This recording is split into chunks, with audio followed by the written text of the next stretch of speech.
Halo, selamat datang di channel aku ya. Kalau video ini bermanfaat buat kalian, jangan lupa subscribe, like, dan komen ya. Selamat menonton. Halo, assalamualaikum warahmatullahi wabarakatuh. Selamat malam. Kalau ketemu dengan aku kayak gini, berarti tandanya kita mau sharing tentang program aku. Jadi sekarang aku mau ngejawab Q&A, pertanyaan dari kalian atau dari teman-teman yang sudah ninggalin jejak di komen ataupun di DM Instagram aku. Nah, mungkin dari sekian pertanyaan aku sementara bisa aku balas yang sekiranya paling terbanyak ya. Tapi poinnya nanti aku mau ngebahas tempat kos atau apartemen yang pernah aku tempati atau aku tinggali, juga nanti ada videonya sedikit gitu ya. Kita masuk ke pertanyaan pertama. Apa? Kapan bisa datang mulai program? Ada beberapa yang tanya kapan bisa datang mulai program. Aku beberapa kali program disarankan selalu datang haid hari kedua, selalu itu. Jadi kalau nggak haid, mungkin disuruh balik lagi waktu haid ya. Lanjut. Di sana ketemu siapa untuk pertama kali, terus langkah-langkahnya gimana? Sudah untuk pertamanya tahapannya gimana, ketemu siapa, itu sebenarnya udah aku jelasin di video sebelumnya, jadi bisa dilihat di video aku. Jadi secara singkat, di sana ada resepsionis, ada perawatnya yang bisa ngebantu kita, kita tuh harus ngapain. Jadi udah ada ya di situ ya, nanti bisa dilihat lagi videonya. Apakah suami harus mendampingi? Suami harus mendampingi apa enggak? Kalau lagi mau program bayi tabung, suami memang harus datang. Cuman aku pernah ngeliat ada salah satu pasien tuh suaminya yang kerja di luar pulau dan istrinya tuh haid dari keduanya. Dia waktu datang, suaminya nggak bisa datang karena namanya haid itu kita kan nggak pernah ngerti ya pastinya tanggal berapa. Jadi suaminya mungkin nggak bisa datang, jadi itu istrinya dulu yang datang, konsultasi sama cek ABCD, lalu berikutnya lanjut. Waktu suaminya datang, kayaknya suaminya datang sendirian atau diantarin sama istrinya, jadi istrinya nggak perlu tes lagi. Jadi intinya bisa ya. Lanjut. Tempat tinggal untuk yang rumahnya jauh, ataupun mungkin di sana kos atau gimana? Yang paling banyak terakhir ini aku yang bertanya itu, selain gimana program aku selanjutnya, juga ada yang bertanya tentang kos-kosan ataupun tempat tinggal. Memang di video sebelumnya aku men-sharing tempat tinggal aku di kos-kosan, dan banyak banget yang tanya itu di mana, berapa harganya. Aku tuh belum kelar programnya. Kalau dan kos-kosan itu terbatas. Kalau misalnya uh, uh, teman-teman kos di sana semua, aku ntar nggak kebagian dong. Gimana nih? Enggak sih, ya nggak apa-apa. Kalau memang rezekiku pasti kebagian kok. Kalau memang nggak rezeki, nggak apa-apa. Kalau yang pengen tanya kos-kosan aku di mana, nanti bisa DM aku di Instagram. Insya Allah, walaupun mungkin slow respon ya, insya Allah pasti aku balas. Pasti aku kasih nomor bu kosnya. Ya, aku sisain satu aja ya, sebulan aja.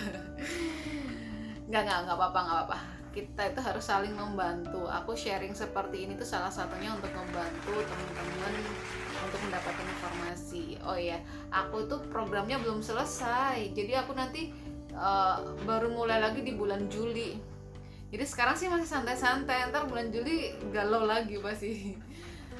Dan kenapa sih aku kemarin sempat pending sampai, harusnya kan April, pending lagi sampai Juli. Ternyata aku kemarin kan divaksin, dari kantor tuh ada jatah divaksin, dan aku nggak tanya-tanya dulu dong ke rumah sakit aku boleh nggak divaksin. Aku udah vaksin, habis itu telepon, mbak aku ini vaksin. Iya ibu, nggak boleh, kalau vaksin nggak boleh program. Ya sudah lah ya, aku dengan berbesar hati lagi mau mengundur lagi sampai di bulan Juli. Kenapa kok lama banget? Karena kalau vaksin kan 2 kali kan ya, 2 kali, jadinya satu vaksin pertama, vaksin kedua. Setelah vaksin kedua itu harus sebulan setelahnya, seperti itu. Balik lagi di tentang perkosan atau tempat tinggal aku selama di Surabaya. Sebenarnya yang pertama, satu tips buat para pejuang garis 2 yang pengen program bayi tabung di Surabaya. Jadi waktu pertama kali aku di Surabaya program pertama, alhamdulillah tuh semuanya tuh lancar gitu. Bukan berarti sekarang nggak lancar, enggak. Zaman itu dulu tuh sesuai dengan schedule atau sesuai dengan perkiraan dokter. Jadi tanggal sekian sampai sekian di sini, tanggal sekian sampai sekian begini, dan jadi ada planningnya dokter tuh sesuai banget. Dan jadi dulu aku pertama tuh di apartemen. Nah, waktu program dimulai Januari kemarin, aku tuh juga udah nyari apartemen dan udah tinggal di apartemen 1 minggu kurang lebih. Padahal apartemen kan minimal 1 bulan ya.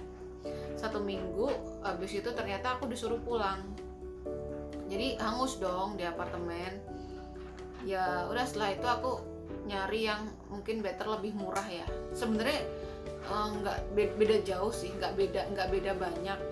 Cuman semua ada plus minusnya. Makanya kali ini poinnya nanti aku mau ngebahas perbandingan harga budget di apartemen sama budget di kos-kosan.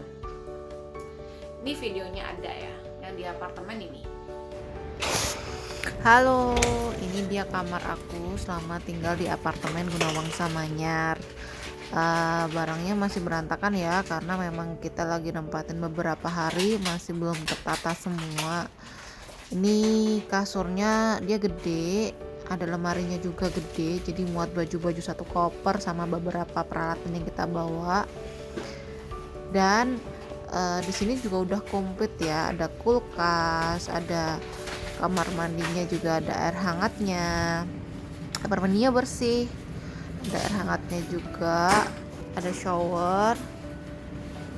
Terus kita tuh di lantai 10 atau 11 kalau nggak salah. Ini dapurnya ada 2 kompor, ada kulkas juga, ada rak piring, dan ini view dari kamarnya ya. Nah, itu tadi video kamar apartemenku aku pakainya di Gunawangsa Manyar ya. Pertama dekat, kedua murah. Di Gunawangsa Manyar itu dari 2,5 harga kamarnya ya, 2,5 sampai 3 juta itu komplit. Jadi ini aku pelunasannya waktu sewa apartemen sebesar 6.090.000-an, dan ini rincian deposit dan yang lain ya. Sisanya aku masih 2.600.000, ini dikembaliin ke aku. Jadi kemarin udah di apartemen nyewa 1 bulan.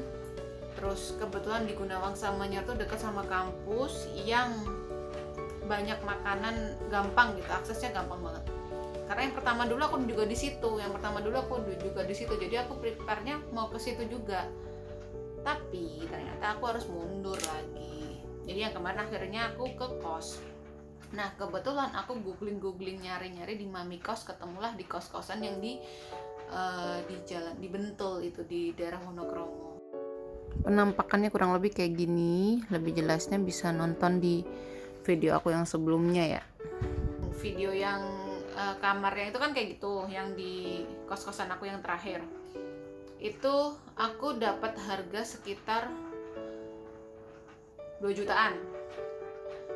Jadi 2 juta kurang lah ya. Cuman aku nggak tahu ya nanti ketika kalian datang kos itu harganya sama apa enggak, maksudnya persisnya sama apa enggak. Yang pasti aku kemarin sudah minta izin sama ibu kos, kalau ada yang menanyakan kamar itu aku boleh nggak kasih nomornya, dan beliau nggak keberatan ya, tapi sisain ya. Saya 1 aja kamarnya, nggak apa-apa. Jadi beliau nggak keberatan. Hari aku share nomor ke beberapa temen yang sudah DM aku. Jadi kalau yang butuh nomor kos-kosan, cuman aku balik lagi ya, itu tadi nggak tahu ya, nggak janji masih full apa enggak kamarnya. Terus apa lagi? Ada tempat parkir mobil, cuman nggak banyak, jadi terbatas. Dan alhamdulillahnya aku pas dapat, diusahakan sama ibunya tuh baik banget. Diusahain aku dapat parkir mobil karena tahu kondisi COVID seperti ini menghindari kontak dengan banyak orang gitu. Kalau naik Grab kan sebenarnya lebih simple ya, tapi aku sama suami berpikiran ini program tuh udah mahal, kalau aku nggak hati-hati takutnya di tengah jalan naudzubillah kenapa jadi nggak bisa lanjut gitu programnya, takutnya seperti itu. Jadi aku antisipasi aja, jadi bawa kendaraan sendiri. Oh ya, fasilitasnya di kos-kosan itu listrik nggak, listriknya token ya. Ada dapur, kalau yang di Wonokromo itu ada dapur, ada apa namanya, apalagi kulkas ada, tapi kulkas bersama ya. Kalau di kamarnya itu ya seperti yang di video tadi. Terus kamarnya besar kok, kamarnya besar, cukup lah. Jalannya juga, aksesnya juga gampang. Tempatnya juga buat aku, karena aku baru tinggal di situ sekitar 4 hari, buat aku nyaman banget, nyaman. Aku pengen nanti di bulan Juli ketika mau program lagi, pengen banget bisa ke situ lagi selama masih ada kamar yang kosong. Jadi kalau kalian mau kos di situ, aku nggak kebagian. Ya udah nggak apa-apa. Apalagi, oh ya, jadi intinya dari harga ya, segi harga better di kos, tapi belum kalau yang jaraknya itu, kalau di kos-kosan itu sekitar 5 kilo ya, berapa? Ya sekitar 5 kiloan. Jadi kalau naik Grab mungkin 30 ribuan, 30 ribu, hampir 40 ribu, dan sehari itu bisa 2 kali perjalanan ke sana, ke rumah sakit. Dan jadi kalau dihitung-hitung kos, baik kos maupun apartemen, kurang lebih jatuhnya sama. Perkiraan kalau kos di Wonokromo nggak bawa kendaraan ya, harga kamarnya 1.800.000, token listriknya 300.000 per bulan, biaya Grabnya itu sehari itu bisa 4 kali perjalanan, sedangkan 1 kali perjalanan itu 35 ribuan. Jadi dalam 1 hari 140.000, anggap aja dalam 1 bulan bisa 20 kali, totalnya 2.800.000. Dan belum uang makannya, totalnya bisa jadi sekitar 6 jutaan. Jadi biaya di apartemen selama sebulan dengan jarak 4 km tanpa membawa kendaraan, sewa kamarnya sekitar 2.750.000. Grab itu estimasinya sekali jalan 15.000. Kalau sehari PP 2 kali berarti 60.000 dikali sekitar 20 hari, 1.200.000. Uang air dan uang listrik sekitar 700.000, sedangkan uang makan karena di apartemen aku setiap hari selalu masak itu kurang lebih 1.200.000. Ya anggap berarti di deposit ya, anggap aja nanti depositnya balik, totalnya bisa 5.850.000 belum sama deposit. Dan ini ketika kita kos di dekat RSIA Verina ya, minimal kalau nggak salah sekitar 4.500.000 per bulan, dan uang makan anggap aja sama 1.200.000 sebulan, ini dengan ngirit ya. Dan untuk perjalanannya kita jalan kaki karena jaraknya dekat banget, jadi gratis, nomor budget totalnya 5.700.000. Jadi ini semua perkiraan ya, kurang lebih segitu. Jadi kesimpulannya dari apartemen kos yang di mana Bentul tadi di Wonokromo sama yang kos terdekat rumah sakit itu kurang lebih sama sih, samanya itu sama, jatuhnya nanti kurang lebih sama. Yang pasti tips dari aku yang sudah mengalami tahap yang pertama sama yang sekarang, pastiin kalau punya saudara di Surabaya mending nginep dulu di saudara. Kenapa? Karena ya nggak berharap terjadi hal yang buruk, cuman antisipasi aja kalau misalnya programnya nggak sesuai dengan schedule dari dokter.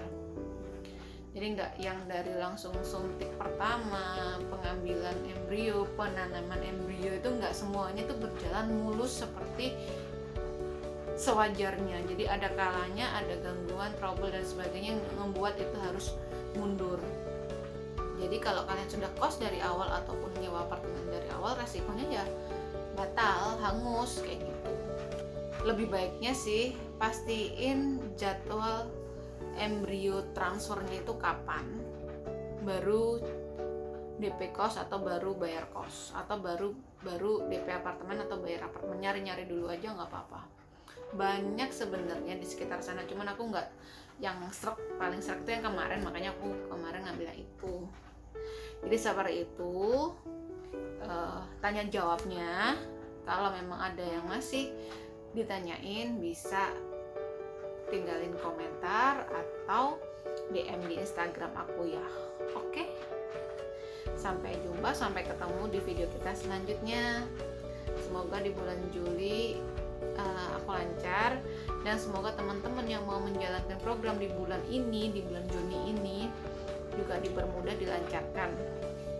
Sampai jumpa, sampai ketemu di video kita selanjutnya. Bye bye. Assalamualaikum.